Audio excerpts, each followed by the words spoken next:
He can get hurt? That line might have hurt more than anything Stryker did to Stolas. Welcome, fellow shippers, to another edition of us collectively sobbing over tragic idiots. Western Energy was a rough one, for more reasons than just Stolitz. But through it all, we gained a shocking amount of insight into where Stolitz and Blitz are in their relationship. From quick text giving us our first real glimpse into the fallout from Ozzie's, to Blitz finally realizing that Stolas isn't so above it all. While Stolas comes to terms with the fact that maybe Blitz doesn't love him back, despite how brief their moments were together. This episode really recontextualizes their entire relationship. But like always, they come so close, but no matter how close they get, there's a barrier between them that neither of them know how to deal with. So let's break that down and see what we can learn. As after all this heartbreak, unlike real life, we can get something out of it. Boo-hoo! Let me play a sad song for you on the world's smallest violin. So Stolas and Blitz have not been in a great place since Ozzie's. It's been kind of hard to tell since the story has been sidestepping the situation since the premiere, where Stolas sang his heart out, crushed by how he threw Blitz under the bus, and saw how much he hurt him, but not understanding exactly why, as Stolas, unlike us, doesn't know about the massive complex Blitz has about intimacy, that he actively pushes people away despite craving love, as he fears it just as much. Which is why he puts on the facade of not giving a shit and pissing off everyone around him, as conflict and fighting are something he's used to, as messed up as it is. So for Stolas, when called out on his relationship with Blitz, pulled away, hit his face, it shattered that part of Blitz that was secretly hoping for more. That part of him that even he didn't even realize he had. For all his grumbling, despite how their relationship started as a transactional pity bang, Blitz secretly valued Stolas and enjoyed his time with him. The dream of they could be more, getting ripped away as all of his worst fears came true. That Stolas, this upper-class demon, would abandon Blitz, a lowly imp, at the first sign of trouble, leaving him to angrily call out Stolas that this is just business, even though Stolas also desperately craves a real relationship. But because of mixed messages, how Blitz faked aggressively coming on to him when they met, Stolas has been acting overly sexual to try and match that energy, while denying all the evidence that Blitz wasn't as happy as he was. The premiere sets up Stolas finally coming to terms with how badly he messed things up, that he can't keep doing this transactional relationship as he wants it to be real. They both were at their lowest moments with Stolas finally telling Stella the divorce was happening, while Blitz... well, we don't know what Blitz did as the follow-up episode isn't out yet due to copyright bullshit. But this episode left the both of them scarred, thus not really knowing how the two would be around each other after this. Then episode 2 came out, and they were completely fine. Already did a separate video on the topic, but to summarize, I figured that the two of them were burying their feelings and acting like nothing is wrong. For Stolitz, not dealing with a problem is his biggest problem. I still feel like we needed one moment of awkwardness to actually convey that idea, since them being so casual with each other after an episode that made such a big deal about their fight, I kinda felt it was necessary. You could confirm it real quickly, then move on to shenanigans. As without that hint, we were all just kind of guessing. But this latest episode finally confirmed to us that yes, that is 100% what's going on. As it's all right there. All you need to do is zoom in, freeze frame, so that you can read through all these texts. As it looks like after Blitz choked back tears and drove off, Stolas texted Blitz to apologize what happened at Ozzie's, only for Blitz to play it off like nothing happened, that he wasn't hurt, or that he didn't cry himself to sleep that night. All he responded back is, whatevs. See, the thing about Blitz is that he is a fast-talking jackass who can verbally assassinate people better than his guns ever could. But he can't bring himself to yell at Stolas for a number of reasons. Part of it is he does want to maintain this business relationship, as he needs to keep using Stolas' grimoire, or he can't keep doing his job of killing humans for butthurt sinners. But the other big reason is that pretending everything is fine is easier than having the conversation that this ship desperately needs. If they were to have the talk about what happened, it would require Blitz to open up and be vulnerable, to admit how much Stolas hurt him, which would require him to admit just how much he actually cares about their relationship. Blitz would have to put himself out there and be seen, which after a lifetime of avoiding his problems, being filled with self-loathing about who he is, where he's ended up in life compared to his peers, that is too much for Blitz. That is the one thing he is scared to do, which is why his devil-may-care facade only drops in the most extreme circumstances. One-on-one, we've only really seen Blitz be sincere and genuine with Moxie, where he tells him that he truly appreciates him. And all it took for Blitz to get there was an ego-destroying drug trip, with him slipping back into his old ways of harassing the M&Ms immediately. As while he lets himself be vulnerable for a moment, it was just a moment. He definitely cares about Moxie. There isn't the same risks involved with Moxie as there is with Stolas. Moxie and Blitz, for all their bickering, are friends. Blitz wants to raise up Moxie, while with Stolas, Blitz feels inferior to him, unworthy, something that's not helped by Season 1 Stolas' casual racism, as while he may have always seen them as equals, so it was just fun ribbing, to Blitz it was always just a painful reminder of just the uneven power dynamic between them. So to avoid taking risks, to protect himself, Blitz just denies that the incident at Ozzie's ever happened, refusing Stolas' suggestion that they should talk about what happened at their next booty call, but Blitz stonewalls that, and I love just how much of their personality comes through in their texting. For all the shit Blitz gave the illiterate receptionist, his spelling is atrocious, with him telegraphing that he just wants Stolas to drop the conversation by only putting in the bare minimum responses. Y, K, sure. He doesn't want to engage with any of this, while Stolas desperately wants to talk about it. But he's also on the back foot and doesn't want to feel like he's pressuring Blitz into anything. He doesn't want to be shut out of this relationship. So all of his texts are these massive paragraphs of over-explaining as he desperately tries to unfuck this mess, with Stolas apologizing for reading too much into it, even though he's only just now finally reading Blitz correctly. His backpedaling leads him to just try and make excuses for what happened, but these only increase the distance between them, as he compliments how tough Blitz is, how he definitely knows how to take a joke. That's what she said. What who said? Wait, what bitch is talking shit about me? But then he goes even further, apologizing for Asmodeus, playing the whole getting called out in front of an entire room of people as invasive humor. But then this turns into this sad attempt to talk about what happened. Stolas claims he was fine with Asmodeus making jokes about him, as he says he enjoys being made fun of, which... that feels like the biggest yikes of this entire convo, as this is Stolas trying to get Blitz to come over, to let him know that it's okay for Blitz to say hurtful things to him. He's trying to get this conversation started, and Blitz saying mean things is better than him saying nothing, and at least if he's yelling at him, that means he's there, that it could potentially lead to them having a space where they can talk about what happened. But given Stolas' history with Stella, the years of being mocked and ridiculed by his wife, this line feels like a coping mechanism Stolas would tell himself just to get through the day. He doesn't enjoy being the butt of the joke, but he did get used to it, and all Blitz gives him is an ambiguous sure, with it looking like the two of them didn't text each other till episode 2 where they rescued Via, but they didn't chat the entire time between these two events, unless they were calling each other, but who knows. But the big thing to take away from all this is that since Ozzie's, Stolas and Blitz haven't banged. Stolas keeps making excuses or giving Blitz a pass, talking himself down to just hanging out or catching up like they're just good friends. Stolas is bending over backwards to be accommodating, to have this not just be a booty call. He wants to start over again, yet this just leads to them avoiding each other more and more. They arrive at a point where Stolas is telling Blitz to just drop off the book and he'll bring it back to him. No sex, no talk, he just wants to see him again. There's a great thread, and I'll post a link, it's by AJA Writer, where they hypothesize about the timing of just how much contact Stolas and Blitz have had since season 2, using the timing of the text versus the post from their official Instagram, which Visipop has stated to be canon. But like I've always said, if it's not in the show, it really doesn't matter, as we shouldn't have to do homework to understand where Blitz and Stolas are at. With even these texts being a great way to give context to those who are willing to put in the effort to stop and read them, but it is still a bit of a weird way to give out all this information.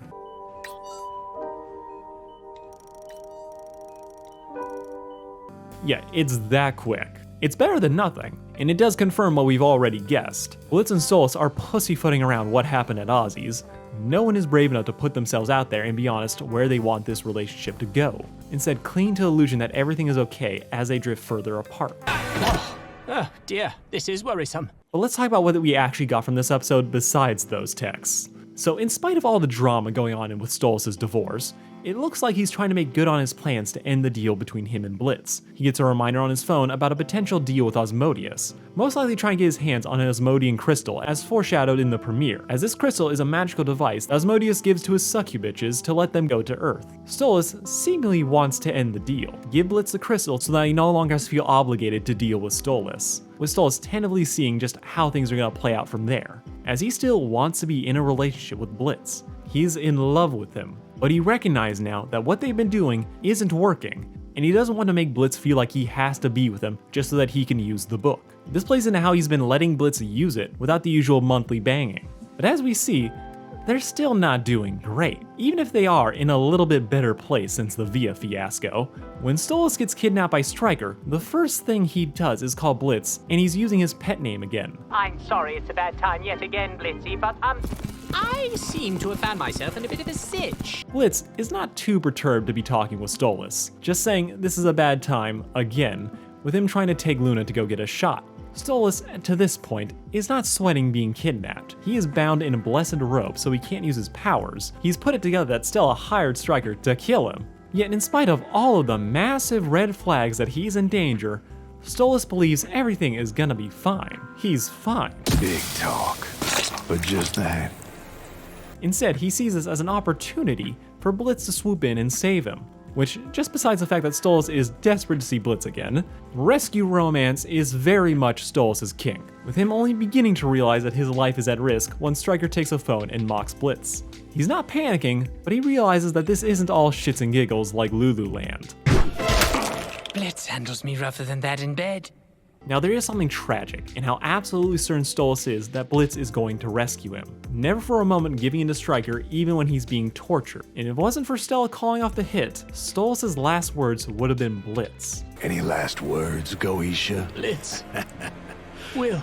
The man is about to die, yet his faith in Blitz never wavered, despite the tragic fact that Blitz wasn't coming. He sent the M&Ms instead, with him treating Stolas getting kidnapped as a frustrating inconvenience. He breaks his phone and gets some road rage, but that's kind of it. While Stolas is being tortured, Blitz is being mildly inconvenienced by incompetent receptionists and threatening to kill a racist mom and her kid. Look, Mommy! They let fire toads in here! The fuck did you just call me? While Stolas is bleeding out, Blitz is trying to give Luna a shot. The both of them are playing off the situation, assuming that everything is just going to work out, that Stolas wasn't going to get hurt. Now, I feel like there is an interesting duality in how Blitz views Stolas. On one hand, he's seen just how pathetic and lonely Stolas actually is. The first time they begged, it was out of pure pity. Stolas is annoying. He inconveniences Blitz all the time, dragging him into Goetia family bullshit. Blitz has saved Stolas' life on numerous occasions, including from Stryker. Yet in spite of how much Stolas frustrates him, with his floundering when they're together, the texts, the awkward small talk, Blitz still views Stolas with this aura of invulnerability, still putting him on that pedestal we saw during the drug trip. To Blitz, Stolas has everything. He's Goetia, he's blessed with magical powers, immune to most damage, has wealth, status, he has it all. Next to that, Blitz just feels like his plaything. Sure, they have banter and talk shit, but part of Blitz never lets go of the idea that Stolas is above him. So much so that Stolas almost seems invincible, that he can't be hurt, only for this one moment to shatter that illusion. Blitz suffers from a massive inferiority complex, but this moment really does recontextualize, or at least reaffirm how we saw them as a couple. As we saw the premiere, we saw Stolas cry after Blitz drove off. Stolas is incredibly vulnerable, but from Blitz's perspective, always seeing him as untouchable, downplaying their relationship. The fact that Blitz feels inferior may have led him to brush off just how insecure Stolas' texts really have been. That all of his talk really just been an excuse to try and get him in bed. But Blitz, he's having the same thoughts as Stolas. He doesn't want to just have sex with them. The illusion's been broken, he will force himself to do it. This isn't fun for him anymore. That when he saw Stolas hide his face, it wasn't just the collective shame from his actions. Maybe how Blitz took the situation was seeing a rich guy get caught with his toy he wasn't supposed to have. Maybe Blitz thought that this wasn't that big of a deal to Stolas, that he just brushed it off later. So Stolas' move to grab his hand may have come off as an attempt to cover his own ass and not the genuine attempt to make amends and comfort someone he knows he's hurt. Blitz believes Stolas to be above all the struggles he has to deal with, causing Blitz to isolate Stolas, shutting him out while assuming the worst from all their interactions. He can be hurt could reference both physically and emotionally. Stolas played off what happened at Ozzie's. Stolas did this out of concern for Blitz, to see if he was okay, But it could also come off as Stolas genuinely not being bothered by what happened, and is now scrambling to cover up for Blitz's meltdown, because Blitz believes that he was the only one who got hurt that night. I don't know how Blitz is going to handle this situation. If he's going to blame himself for not rescuing Stolas, or if he'll commit to the lie and keep pretending that everything is fine. But I do think this needed to happen. I do think that he needed to have this realization to realize that Stolas is vulnerable, that he can be hurt, and he isn't so above it all as Blitz angrily tells himself when he starts to fill up with vile and self-pity. As putting Stolas up on that pedestal makes it so easy for Blitz to detach himself from this relationship, by always thinking that Stolas will be just fine, that no matter what he does, Stolas will always just be fine, that he can't be hurt, that he can blow him off, ignore his texts, that he can just go along with doing the bare minimum and not expect any of it to really affect or bother Stolas. And if they do have to end up breaking ties, Stolas might just move on to his next plaything. That's sure, Blitz has seen him get worried about Via. That's his daughter, but for someone as lowly as an imp, Blitz thinks that he's just a blip in the radar. But we know that isn't true. We really know that isn't true. And now so does Blitz. I think this incident is going to make Blitz reevaluate how he treats Stolas. That he isn't some constant that he can always just trust to be safe and not have to worry about. Blitz may take more care to make sure that Stolas is okay, or make sure that he doesn't get hurt again. Blitz has to grapple with the fact that Stolas just might be a priority in his life, and he has to take care to make sure that nothing happens. As Blitz finally realizes that this is something that he has to worry about, and that makes him admit that he actually still cares. But he also might not, as his own insecurities hold him back from being honest about how worried he is. That's what we see when he finally texts Stolas, giving a simple "get better soon." But when Blitz thanks him and suggests Blitz can come and visit sometime, Blitz starts to type something before freezing up and leaving him on red. The whole time this is happening, Stolas' hopes perking up, Blitz finally texting him back, petals from a flower start falling off. Does he love me? Does he not? Does he love me? Does he not? With us getting one final look at a wilted flower, as Stolas finally stops waiting for Blitz to text back. I don't think Stolas resents Blitz for not being there to save him, nor is he angry that Blitz didn't text him back. But the scene has this calm resignation to it, that he has his answer. That for as much as he may love Blitz, this isn't working out. Stolas is going to get that Asmodean crystal for Blitz. He won't leave Blitz high and dry dooming his business. But Stolas nearly died, which has a way of giving clarity on what you want in life and how much you're willing to give to get it. Stolas may have hopes that things can work out, but whatever happens, he's ready for it. As just looking at the few times they've talked, as the months roll on, Blitz clearly has made his choices, so now it's time for Stolas to make his. These two need to just fucking talk. They need to have an honest conversation of what they want out of this relationship and how they feel. This has been the answer the entire time they've been together. But you can see why Blitz and Stolas are in this mess. They're scared to risk it all by putting it all out there. Blitz avoids the subject. Stolas is being passive and dancing around what he actually wants to say. These two are disasters, and I love them for that. I'm curious to see how things will play out from here. We're guaranteed to get an episode about Fizz and Blitz together. We're also getting Barbie and Blitz in another, but there also being a Millie episode on the way. So this might be the last we see of Stolas for a while. Season 3 has already been confirmed, so I don't think everything is just going to be okay and fixed by the end of the season. And I don't want that. I'm enjoying this journey way too much. But even if they don't end up together, their friendship is going to be just as messy as their romance. But if they hook up for real, then I've won. So let's just see how this pans out. Like, share, and subscribe to keep enjoying this journey with me. Let me know what you all think about where Stolas is at. And yes, just because the B plot of this episode leads to the big line at the end, doesn't mean that the hospital subplot doesn't cripple what little tension the rest of the episode is struggling to build. Bye!